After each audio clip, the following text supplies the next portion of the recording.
Ah. Now, what better way is there to spend a Saturday afternoon than lying on the couch watching a feel-good movie with lots of snacks? Ugh, I suppose I better get that. OMG. Who is this? He's the most gorgeous boy I've ever seen in my life. I stared at him in open-mouthed amazement, but then I saw him gazing back at me and realized I needed to say something. Hey, how may I help you? Hi, I'm Jaden. My mom and I have just moved in next door. Oh, in that case, welcome to the neighborhood. Jaden smiled as he held a box out to me. Was this a gift for me? Already? I took it from him and blushed out a thanks. I opened the box and saw that it was full of delicious-looking cookies. My mom baked them. She finds that people tend to be far more welcoming when it involves cookies. We chatted for a bit longer. Then he said he had to go and help his mom unpack. Aw, why did this moment have to end already? The next day at school, I couldn't wait to find my bestie Stella and tell her about my drop-dead gorgeous neighbor. But as it happens, she found me at my locker and immediately started gushing about this hot new boy. I needed to see how handsome this guy was. My chance came at lunchtime when Stella pointed over at the new boy who was currently being pestered by Anna, this stuck-up girl from class. I squinted my eyes. OMG! The hot new boy was none other than Jaden! I watched on as Anna fluttered her eyelashes at him, then flicked her hair behind her back. Ugh! She needed to give the flirting a break. It was so tragic. Suddenly, Jaden saw me, smiled, then hurried over to me. Hi, Laura. Oh boy, am I glad to see you. He leaned in close to my ear and whispered, That girl is kind of freaking me out. Please, can we get out of here? Then to my surprise, he took my hand and led me away. I could see the shocked look on Anna's face, and I couldn't help but smirk back at her. Ha! Take that, Anna. He's holding my hand, not yours. Then after school, Jaden and I walked home together. Turns out, as well as being the hottest guy on the planet, he was also really sweet and funny. Back home, I saw Jaden's mom, Cynthia, watering her window box. On seeing us, she waved us over, then insisted on inviting me inside for homemade lemonade. We all got on so well. Looks like I'm going to have a boyfriend soon, one whose mom loves me. From then onward, Jaden and I hung out lots. We had lunch together, we went to the library together, and always walked home together. I was pretty sure the girls at school were super jealous, especially Anna. One day during PE, the teacher told us we were playing dodgeball and assorted us into two teams. Anna, who was on the opposite side, wouldn't quit aiming at me.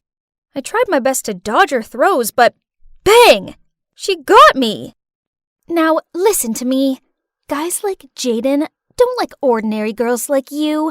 He's mine, so quit chasing him. Furious, I yelled, I'm not chasing him. He's already my boyfriend. Actually not.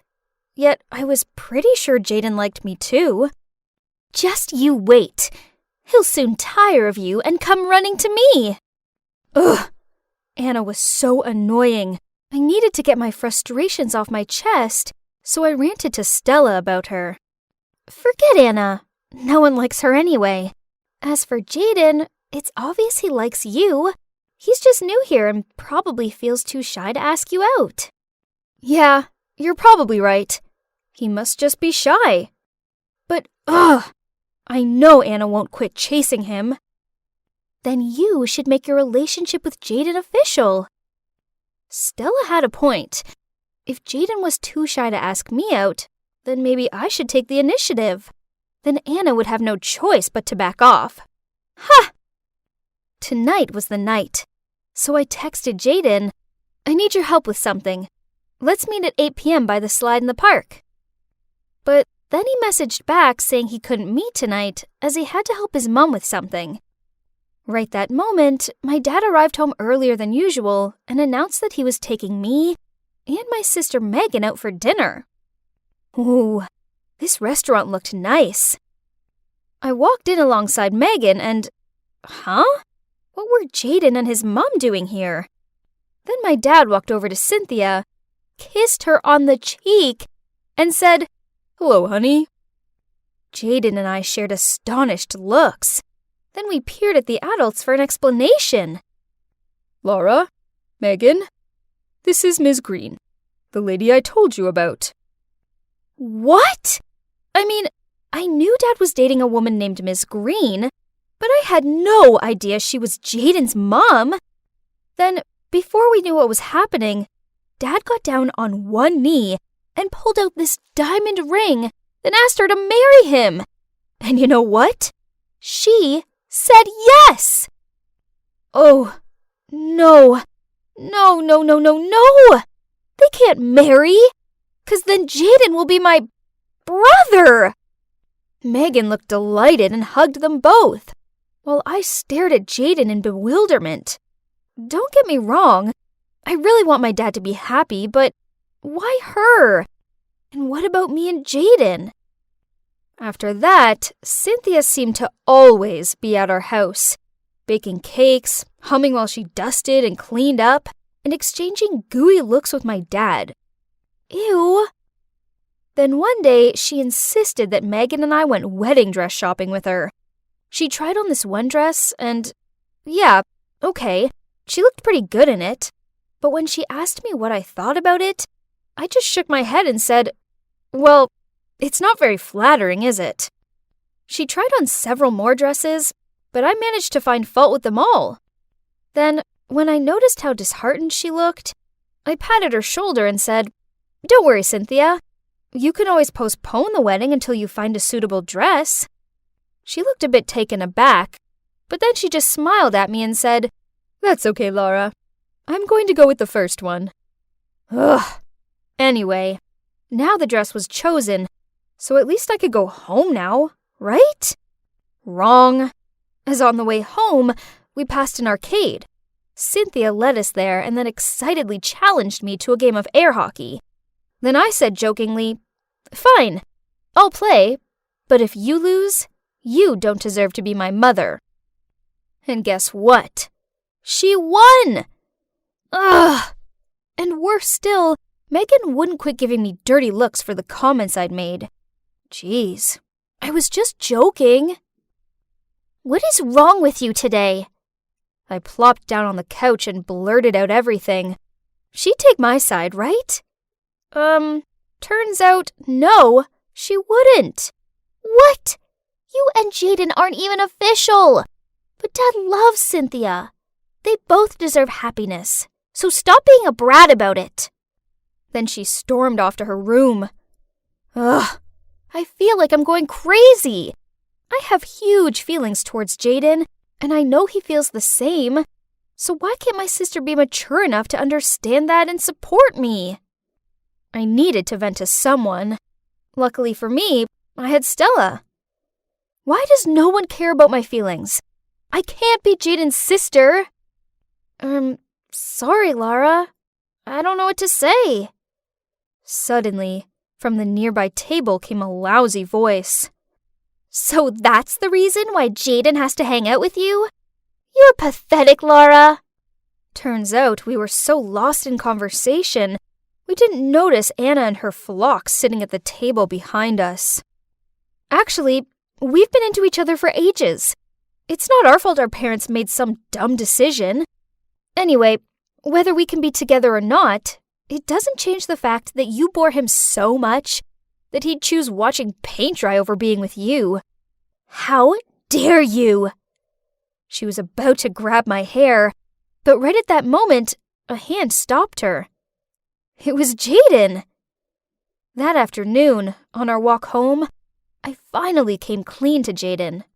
I like you a lot. I have always been since I first met you. I know you like me too, but you think it'll be awkward because our parents are getting married. Maybe if we just tell... Laura, you're such a sweet girl. And I do like you. but just as a sister. What? How could he say that to me? He had to like me, didn't he? Feeling an unexplainable amount of shame and embarrassment, I ran away from him. As I lay on my bed and rubbed my tear-stained eyes, all I could think about was how unfair this was. So, by the time Dad called me down for dinner, and I walked in and saw how happy he looked, my anger got the better of me and I yelled, "I hate you, and I hate Cynthia! How dare you try and replace Mom?" Then I rushed back to my room. "You really upset Dad. You know that, right?" I didn't answer. I was also upset, but no one seemed to care about my feelings. Dad said we come first, so if you really feel this strongly about it, then he'll cancel the wedding. To be honest, I'm real mad with you right now. So? What about me? You're so immature and selfish. I didn't understand how my own sister could be so uncaring, so I screamed out. So what? You don't care that Mom's being replaced by some fake woman? And what about me? Why does no one care how I feel?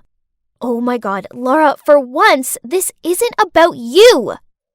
Megan rolled her eyes at me, then stormed off. Finally, everyone quit going on about the stupid wedding. But why didn't I feel good about this? Cynthia didn't seem to be coming round to our house anymore, and I noticed how Dad's cooking seemed to get worse and worse, until he stopped altogether and just ordered takeout. Meanwhile, Jaden wasn't anywhere to be seen at school. Stella asked around to find out where he was, and turns out he'd left, as he was moving back to his old town. No way! After school, I rushed straight over to his house and barged inside to find him and his mom packing. Are you moving away? Yeah.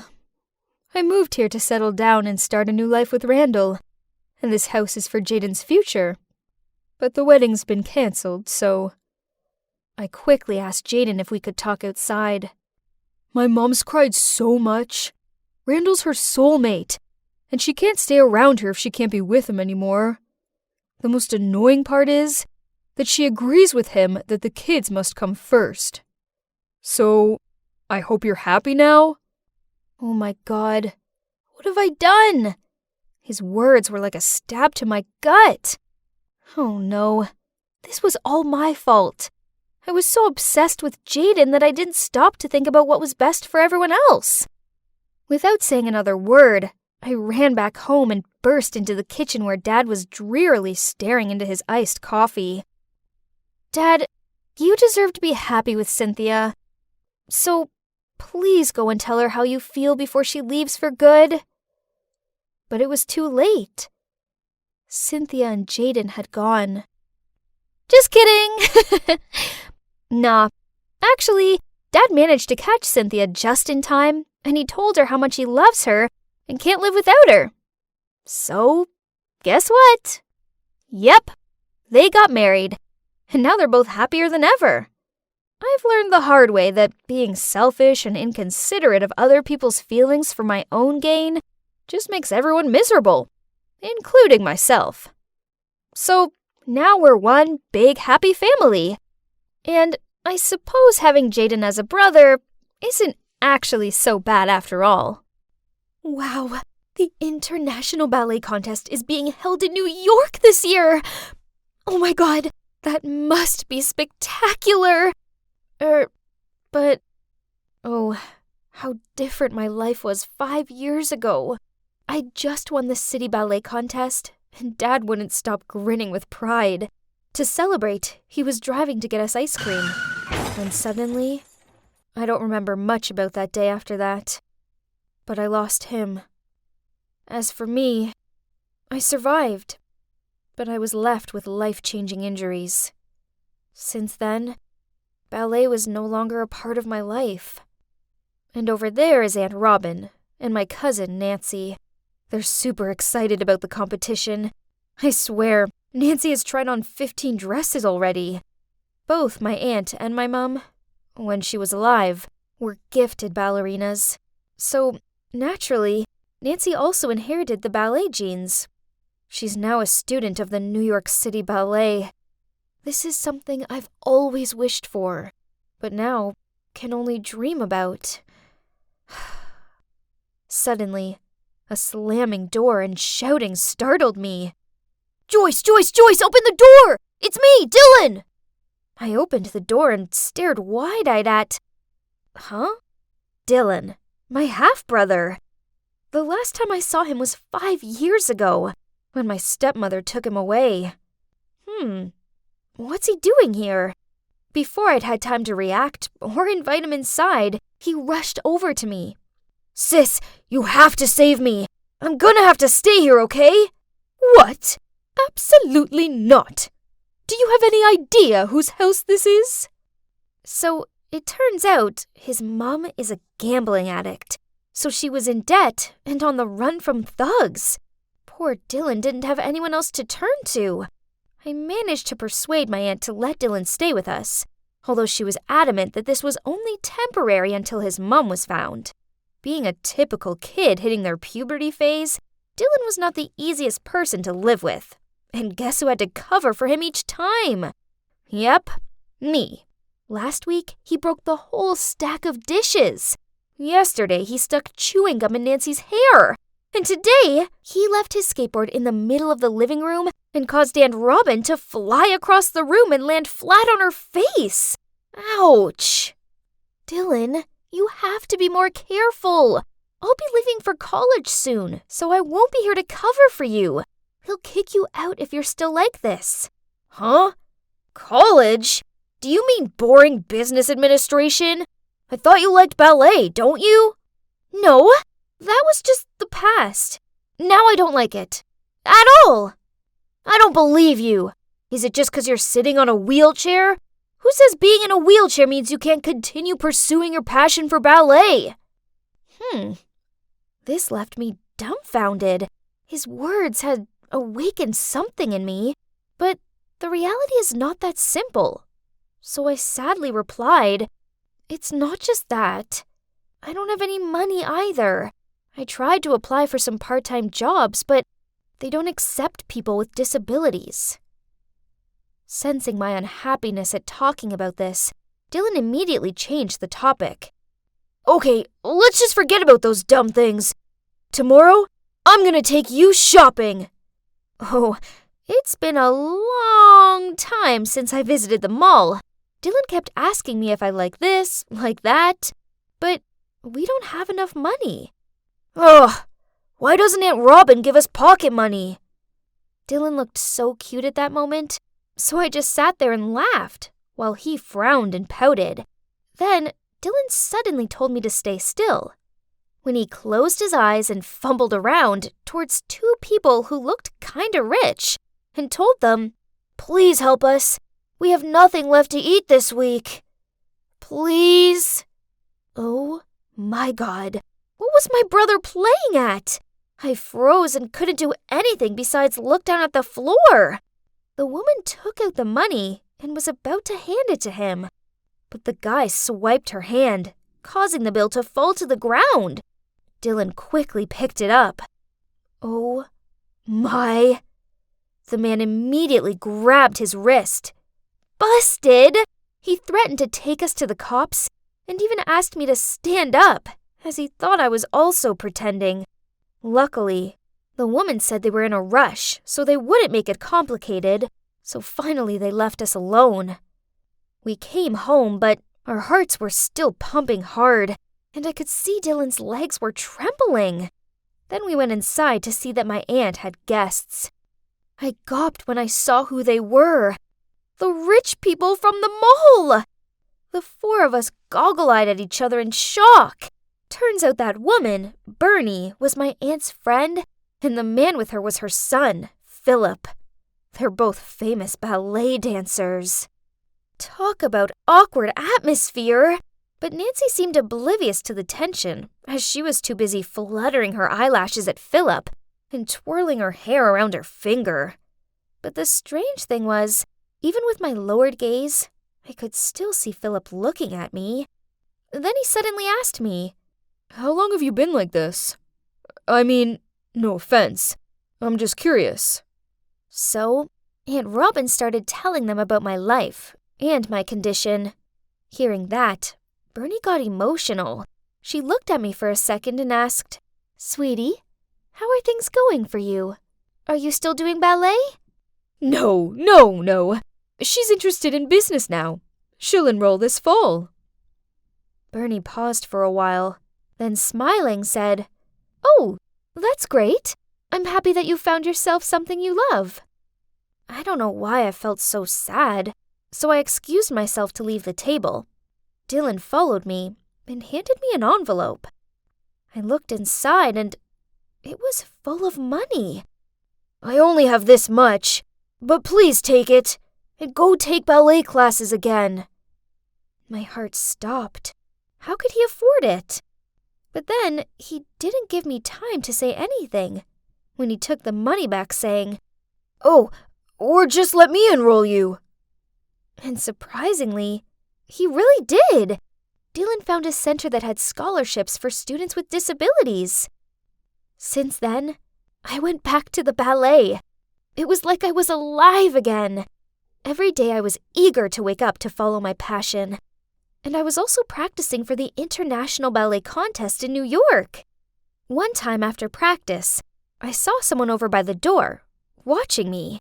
Philip. I didn't know why, but as soon as I spotted him, my heart fluttered. He walked over to me, and we started talking. Turns out, he teaches at this center. After that, he always spent time helping me during practice, and we seemed to be a good pair. But good things didn't last long. That day I was practicing with Philip when a voice called out, "Joyce, why are you here?"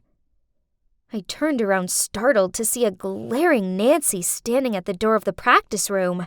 It turns out that Nancy came to meet and greet with her students in our center and accidentally spotted Philip helping me. Maybe she was upset because we looked quite close? After that, we met in the bathroom. Then Nancy asked me, "I know you don't have $1 to your name, so who gave you money for this?" "Oh, it was Dylan." "Stop telling lies. He's just some dumb kid. I hardly imagine he has a spare $1,500 to pay for 6 months of lessons." "You asked Phil to pay for you, right?"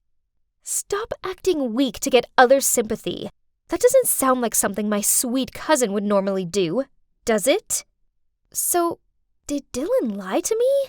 This course isn't a scholarship for people with disabilities? No way! I immediately packed my stuff to go home and to speak to Dylan about this. But on my way out, I bumped into Philip. So I asked him if it's true there's no such scholarship at this center. But he just sighed and led me to a quiet place to talk. And you know what? He admitted that it's him who actually had planned out everything with Dylan, and even said that he liked me and wanted to help me. I was shocked, but deep down, I was also kinda happy hearing that, as I did like him. But I felt like I was a burden, and Nancy also liked him, so I rejected him. Nancy wasn't the same after that. Whenever our eyes met each other, she tutted, then looked away. Then one time, I found my ballet shoes soaked in coffee. And another time there was even a note in my bag saying, "Don't chase after Philip, 'cause you can't run, LOL. It had to be my lovely cousin who did these things, right? I felt upset a bit at first, but I didn't have time for her games. I had a competition to practice for. Then, the day before the performance, I arrived home to overhear Aunt Robin in the living room FaceTiming Bernie. "Hey, you should send more money. Joyce is partaking in a ballet competition this time, so it's rather costly." "Really? But you told me she wasn't interested in ballet anymore. In any case, why didn't she take the ballet scholarship for the New York City Ballet?" "Stop going off topic. Remember, you were the culprit to the death of my brother-in-law and the legs of my niece. So, you have to take the blame for this whole life. And now you can't even see fit to spare what is loose change for you to fund her dream? What? What were they talking about? I was so shocked that I dropped my grocery bag on the floor. Aunt Robin turned around and saw me. Realizing I'd overheard everything, she beckoned me into the room and told me the whole tragic story. It turns out that the person who caused the accident was none other than Bernie. She'd crossed the road without looking, which caused my dad to steer to avoid her and crash into a tree. After that, she ran away, as she was so panicked and feared that it would affect her reputation. Through her friendship with Aunt Robin, she knew about my situation and still had been sending monthly money to compensate for me. What about the scholarship Miss Burney was talking about? Well, you can't attend that school anyway, so it's better to let Nancy take it, isn't it? What? I can't believe my aunt would do that! She knows how much I love ballet! I've always thought Aunt Robin was so good to give me a home, when in reality, she was using me, so Bernie would invest in Nancy's ballet career. The word disappointment cannot fully describe my feelings at that moment. The hurt was almost unbearable. I woke up feeling dreadful, but I forced myself to get ready and headed to the competition. It was bustling there, just like me inside. I didn't bother to watch the other performances until Nancy's. She was very graceful, and the judges said she did very well. However, I felt like it was missing something.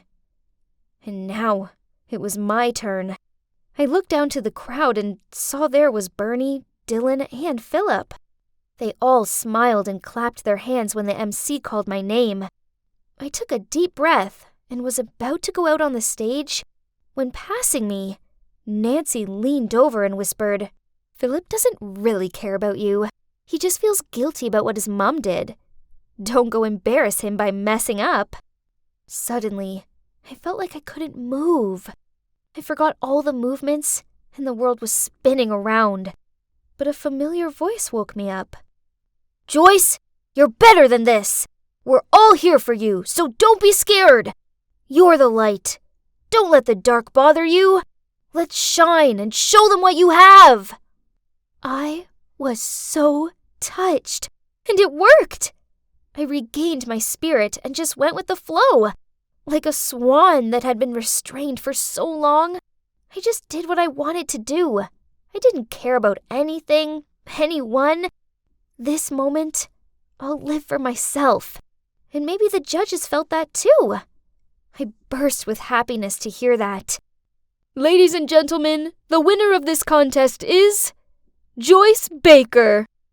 Everyone came to congratulate me, including Bernie. She tried to fight back tears as she apologized for everything. The past is the past, and I know what happened was a terrible accident. It's something she will always have to live with, and that seems penance enough. So I hugged her and told her it was okay, because what matters was that I could dance again, and it felt fantastic. So what's next? Well, I didn't go to business school. Instead, I'm continuing with my ballet. I'm also undergoing treatment for my condition, and I hope that one day I will be able to be up there on stage, performing with Philip. Speaking of Philip, thanks to his help, Dylan and I moved into our own house, and Dylan has just got a scholarship into a prestigious high school, which he seems to be enjoying. Oh, and one more thing. Philip and I are now officially dating. And this is it. The happy ending of my fairy tale. Guys, keep chasing your dream, despite hardship, because all good things are waiting for you at the end of the tunnel. I can't believe it's been a year since Gerald passed away. I know it's been hard, but on the bright side, at least you still have your 2 wonderful daughters. Thank you. She smiled. Then she rubbed Jamie's head. I'm very proud of this one. Yeah. Jamie's pretty, Jamie's girly, Jamie's adorable. And I was just the other child. I watched on as the three of them relaxed on the porch, giggling about dumb stuff and enjoying their lemonade, while I struggled with the stupid lawnmower. They didn't even notice me. I quickly finished up, then I grabbed my skateboard and hurried out of there. Charlotte, stop right there. And where exactly do you think you're going without my permission? Skateboarding. I grumbled, then left. Whatever. She didn't care anyway. She just wanted to suffocate me. It wasn't like this back when I had Dad on my side. As you can see, I'm not a girly girl. All that manicure and makeup stuff just seems like nonsense to me. But my non-identical twin, Jamie, lives for it. She always wakes up extra early just so she has more time to style her hair, apply her makeup, and pick out her daily outfit. Then all she does at school is sit around with the other Barbies and giggle at pretty much everything.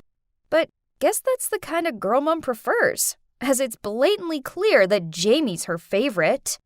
It's always me who had to do all the chores in the house, just so her Jamie could sit there scrolling through her phone. There was one time when I was washing the dishes, I heard a deafening shriek. No, my sister wasn't being murdered. Instead, there was a spider crawling across the floor. Poof! It was just a spider. Nuts! I didn't want to be a chore slave. I just wanted to skateboard. Yeah, skateboarding and painting are my true passions. But Mom told me skateboarding was for boys. Ugh, how ridiculous.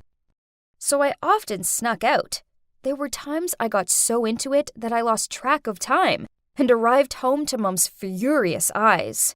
You're grounded. Next time, I won't hesitate in breaking your boards in half. Jeez, that was so unfair. I pushed past her and ran into my room. Then, clutching my board, I burst into tears. I wish Dad was still here. Whenever Mom and I argued, he always came up to my room and told me how Mom only acted the way she did because she cares about me. She just has a different way of showing it. It's been a whole year since he passed, all because of a freak accident at the factory he worked in. Now, we all had to rely on Mom's home tailor job, and I just became the errand girl, while Jamie sits around looking pretty. Worse still, Mom insisted I get a part-time job to support the family, while Jamie didn't have to. When I questioned Mom on this, she just said, Jamie isn't like you. She wouldn't be able to handle both school and work. Excuse me, what? But I knew arguing with Mom about it was pointless. Anyways, it all worked out okay, as I landed myself a job in this cool skateboard store. Oh, and also, less house chores. One rainy afternoon, the store was quiet, so I took out my sketchbook and designed some skateboards. Then my manager, Rick, peered over my shoulder. Uh-oh, was I in trouble? But to my surprise, he said, That's pretty good. Then he passed me a flyer for a skateboard designing contest. You should give it a try. This contest was meant to be, so I spent all my free time shut away in my room working on my design. I didn't see Mom or Jamie for a full week. How peaceful. And guess what? I won first prize. It was awesome. However, Mom snatched the prize money from me due to family financial reasons. So my money was going to be used on new clothes and makeup for Jamie. Unbelievable! I didn't want to be under this roof anymore. But at 15, where else could I go? Poof. Then Mom told me her work was slow at the moment, so I should enter more contests to support my family. Hey, it got me out of chores, so I agreed to it. And I pretty much won all of them.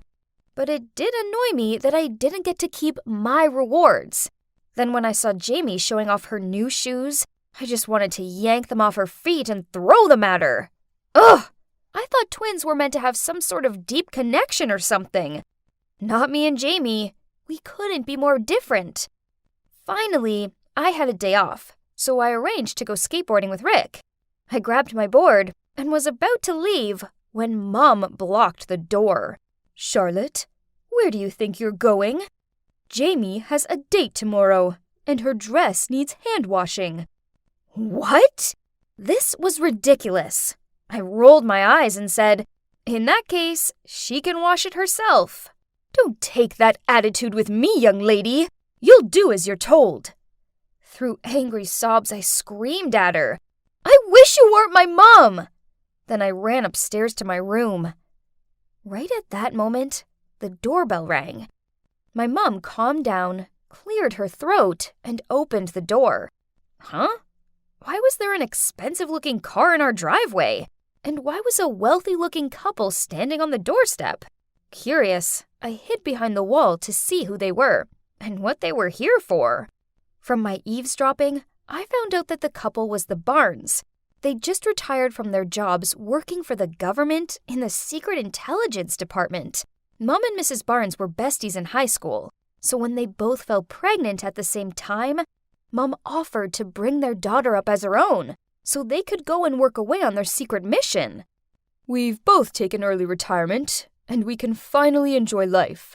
We're very grateful to both you and Gerald for looking after our daughter, but we're here to take her home now.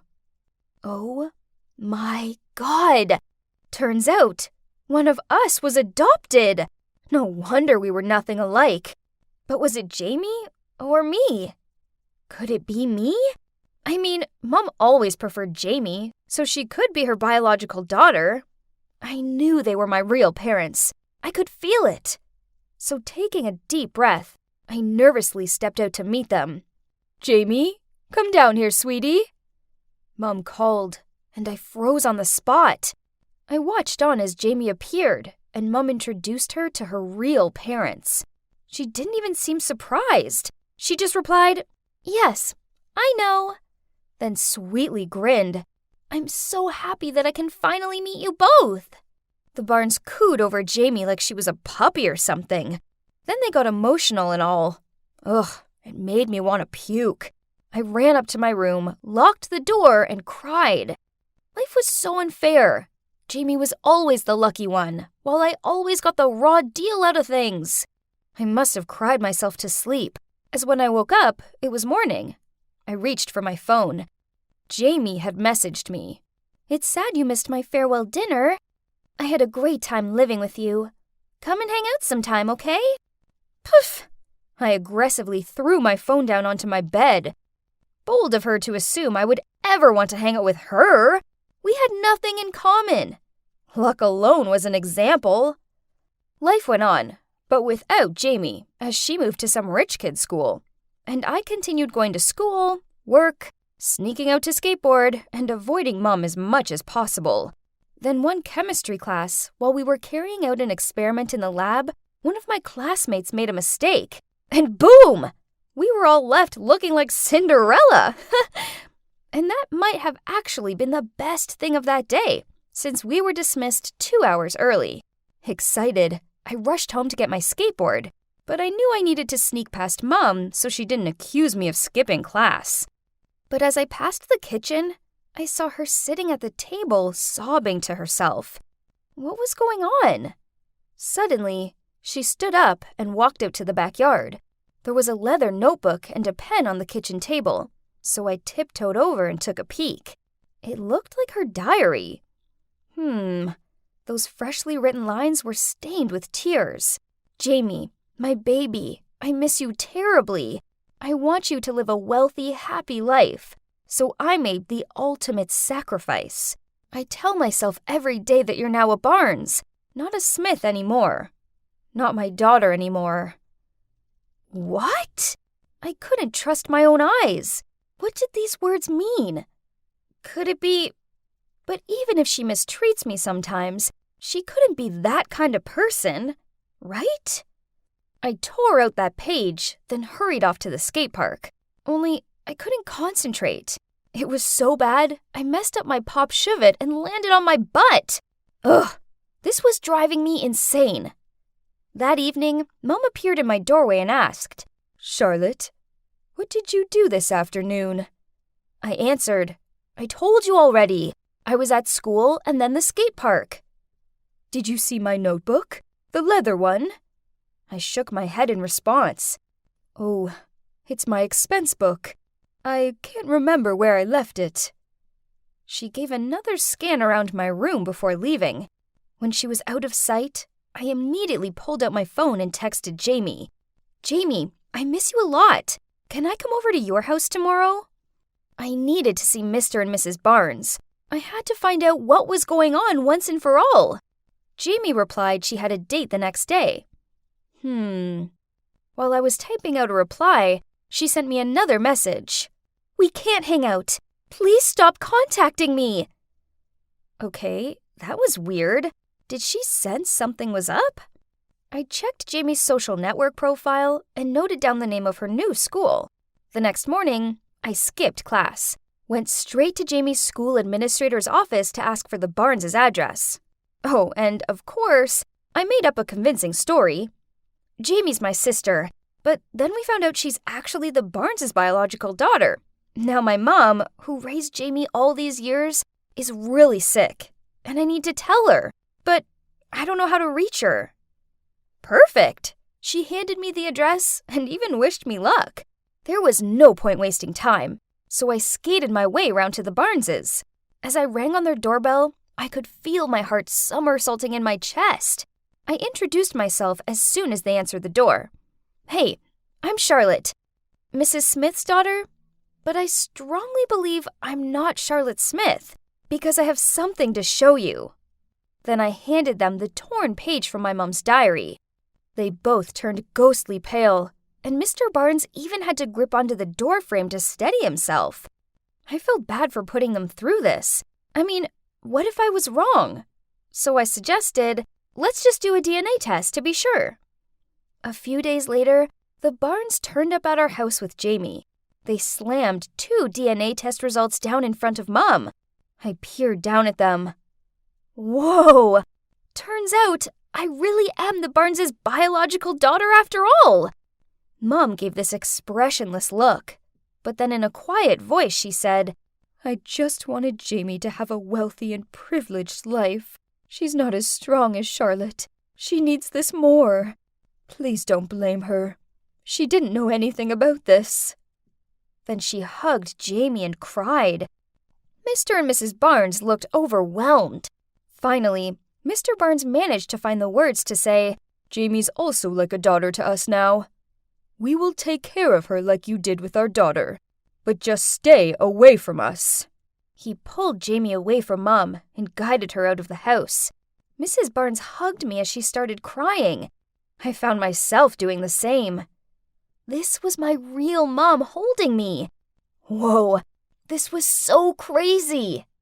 I packed my things, but as I was leaving, my old mom called me back. "Charlotte, I have something to give to you." Then she handed me a small box full of cash. "This is your prize money. I put it away for your college fund. You better have it back. I'm so sorry." My sight blurred with tears. Dad was right. She still cared for me. "My parents will forgive you. Then you'll soon see both of us again," I said as I hugged her tightly.